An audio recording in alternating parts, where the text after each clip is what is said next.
নমস্কার বন্ধুরা, আজ আপনাদের সঙ্গে ফুলকপি দিয়ে একটা রেসিপি শেয়ার করতে চলেছি। যার জন্য লাগছে ফুলকপি নিয়ে নিয়েছি 3টে, ক্যাপসিকাম 2টো আর টমেটো আর পেঁয়াজ নিয়েছি। সঙ্গে থাকুন, দেখতে থাকুন কি করছি। তো ফুলকপি টাটকা টাটকা, এখন তো বাজারে অনেক রকম সবজি পাওয়া যায়, আর একই সবজি নানা রকমভাবে আমরা বানিয়ে থাকি যাতে আমাদের টেস্ট বদল হয়। একই রকমভাবে খেতে অবশ্যই ভালো লাগে না। ফুলকপিগুলো আমি কেটে নিচ্ছি পিস পিস করে। আপনারা ছোট ছোট পিস পিস করে কেটে নিতে পারেন, আর যদি মনে করেন একটু বড় বড় করব তাহলে পিসটা একটু বড় বড় করে কেটে নিলেও হবে। আর এদিকে ক্যাপসিকামও আমি কেটে নিচ্ছি লম্বা লম্বা করে। তো রেডি করছি। আর আপনারা কোথা থেকে দেখছেন অবশ্যই জানাবেন। দেখুন, বলতে বলতে কাটাও হয়ে গেছে। ক্যাপসিকাম, টমেটো, পেঁয়াজ আর রসুন, আদা, কাঁচা লঙ্কা এইগুলো আমি কেটে রেখেছি। লাল লঙ্কা, সবুজ লঙ্কা দুটোই কেটে রেখেছি। ফুলকপি কেটে রেখেছি। ফুলকপিগুলো কেটে ধুয়ে নিয়েছিলাম। কাটা ফুলকপিগুলো একটা গামলাতে নিয়ে নিয়েছি, যেখানে আমার এগুলো মাখতে সুবিধা হবে। এখানে 1 বাটি আমি ময়দা দিয়েছি আর 1 বাটি বেসন দিয়ে দিলাম।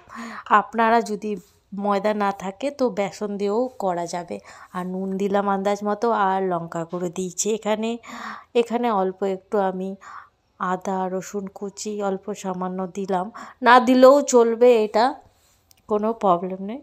আর একটু জল দিচ্ছি আন্দাজ মতো, আর একটু টাইট টাইট করেই মাখতে হবে।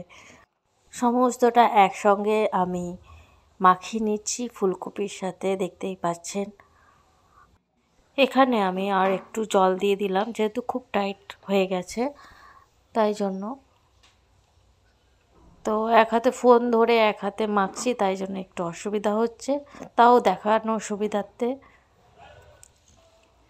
যতটা পাচ্ছি চেষ্টা করছি দেখাতে, কারণ স্ট্যান্ড নেই যে স্ট্যান্ডে রেখে করব ভিডিও। তো মাখা হয়ে গেছে। এদিকে একটা কড়াইয়ে তেল গরম করে নিয়েছিলাম, রিফাইন তেল গরম করা হয়েছে আর বেশ খানিকটাই নেওয়া হয়েছে। আর ওর মধ্যে আমি ফুলকপিগুলো যেভাবে দিলাম সেইভাবে দিয়ে নিতে হবে, আর ভালো করে ভাজতে হবে। ভাজাতেই যাতে সেদ্ধটা হয়ে যায় এরকমভাবেই ভাজতে হবে, আর সমস্তটা ছাড়া ছাড়া যেমন দেখতে পাচ্ছেন সেরকম। সেই জন্য ফুলকপিগুলো ছোট ছোট করে কেটে করলে বেশ ভালো হয়। দেখতেই পাচ্ছেন বেশ ব্রাউন ব্রাউন রেডিশ কালার হয়ে গেছে। আর এইভাবে আমি সমস্তগুলো ভেজে উঠিয়ে নিয়েছি। ভাজা হয়ে গেছে আর কত সুন্দর লুক লাগছে। এই ভাজা তো এমনিই খাওয়া যায়, খুব ভালো লাগে, টেস্টি। আর এমনি মুড়ির সঙ্গে এমনিও খাওয়া যায়। তো এইগুলো দিয়ে এবার রেসিপিটা করা হবে। এবার কড়াইয়ে ওই তেলের মধ্যেই আমি নিয়ে নিয়েছি পেঁয়াজ, যেটা কেটে রেখেছিলাম লম্বা লম্বা করে। পেঁয়াজ একটুখানি ভাজার পর আমি দেব। আর এটা গ্যাস বাড়িয়ে করতে হবে। এখানে ক্যাপসিকামগুলো দিয়ে দিলাম, লম্বা লম্বা করে কেটে রেখেছিলাম। আর এটা একটা চাইনিজ পদ্ধতিতে, তাই জন্য এটা গ্যাস বাড়িয়েই এই রেসিপিটা করলে ভালো হয়। চিনি দিলাম, কালারটা ভালো রাখবে আর টেস্টটাও ভালো রাখে, রান্নার টেস্ট বাড়ায় আর ব্যালেন্স করে। এখানে একটু রসুন আর আদা কুচি দিলাম, এটা স্কিপ করতে পারেন। এই রসুন আর আদা কুচিটা লাস্টেও দেওয়া চলে। কিছুটা রেখে দিয়েছি, অল্পই দিয়েছি। তো টমেটো দিয়ে দিলাম, যেগুলো কেটে রেখেছিলাম। টমেটো তো মেল্ট হয়ে যায়, তো এই জন্য টমেটো আমি পরে দিয়েছি। আগে যেগুলো একটু শক্ত শক্ত সেগুলো আগে দিয়েছি। এখানে আমি টমেটো সস দিচ্ছি। আর এদিকে দেখুন টমেটো বেশ খানিকটা মেল্ট হয়েই এসছে। আর আমি এখানে চিলি সস দিয়েছি, যেহেতু চিলি সস কম ছিল তাই জন্য চিলি সসের মধ্যে একটু জল মিশিয়ে দিলাম। ভিতরে একটু যেটুকু লেগেছিল সেটা পুরোটা আমি দিয়ে দিলাম। আর সয়া সস দিলাম, দিয়ে গ্যাস বাড়িয়ে এটা করতে হবে, ভালো করে কষাতে হবে। আন্দাজ মতো নুন দিয়েছি, যেহেতু সসে নুন থাকে তাই জন্য নুনটা বুঝে দিতে হবে। আর এখানে চিলি ফ্লেক্সও দেওয়া চলে, যেটা রান্নার লাস্টে দেওয়া যায়। তো চিলি ফ্লেক্স আমি তো করে রাখিনি, আর করে রাখাও খুব একটা কঠিন নয়। এখানে আমি একটু লঙ্কা গুঁড়ো দিলাম, আর এখানে কাশ্মীরি মির্চও দিতে পারেন। তখন আমার কাছে কাশ্মীরি মির্চ ছিল না, এমনি লঙ্কা গুঁড়োই দিয়েছি। চিলি ফ্লেক্সটা কিভাবে করবেন, যখন শুকনো লঙ্কা একটু ফ্রাই করে ওটাকে ডাস্ট করে নিলেই চিলি ফ্লেক্স হয়ে যায়। দেখতেই পাচ্ছেন যে হয়ে এসে কষানো, আর কীরকম গরম গরম ধোঁয়া বেরাচ্ছে রান্নাটায়।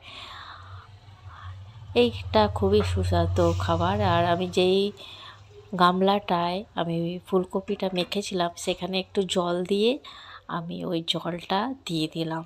অনেকে কি করে ময়দা একটু গুলে দিতে পারেন। ঠিক আছে, কোনোটাই ফেলা যায় না, সবটাই আমি ইউজ করে নিলাম। আর ভালো করে টকবক করে ফুটছে, আর এই অবস্থায় আমি ভেজে রাখা যে ফুলকপিগুলো আছে সেগুলো দিয়ে দিলাম। আর সমস্তটা একসঙ্গে নাড়িয়ে চেড়ে নিতে হবে। দেখতে পাচ্ছেন, দেখতেই কত লোভনীয় লাগছে কিনা বলুন আপনারা। আর একসঙ্গে মাখিয়ে দিলাম, আর টেস্ট দুগুণ বেড়ে গেল। আর লাস্টে আদা রসুন কুচি লঙ্কা কুচি দিয়ে নিতে হবে। সত্যি বলতে কি, এইটা আমি প্রায়শই বানিয়ে থাকি শীতকালে, আর এটা এতটাই ভাল লাগে সকলের, বেশিক্ষণ আর থাকে না। এইভাবে অবশ্যই করে দেখতে পারেন। আশা করি আপনারাও নিরাশ হবেন না। এই ফুলকপির একটা টেস্টি লোভনীয় রেসিপি, যেটা আপনারা রুটি, নান, পরোটা, ফ্রাইড রাইস, লুচি সবের সঙ্গেই দারুণ লাগবে। আর এটা শুধুও খেতে একদম দারুণ লাগবে। শীতকালে তো এই রকমারি রান্না করে খাওয়াই যায়। তাই আমি আমার রেসিপিগুলো আপনাদের সঙ্গে শেয়ার করি, তুলে ধরি, যাতে আপনারাও এই রকম লোভনীয় রেসিপি করে ট্রাই করতে পারেন। মুখরোচক, সুস্বাদু, পুষ্টিকর, লোভনীয় খাবার কার না ভালো লাগে।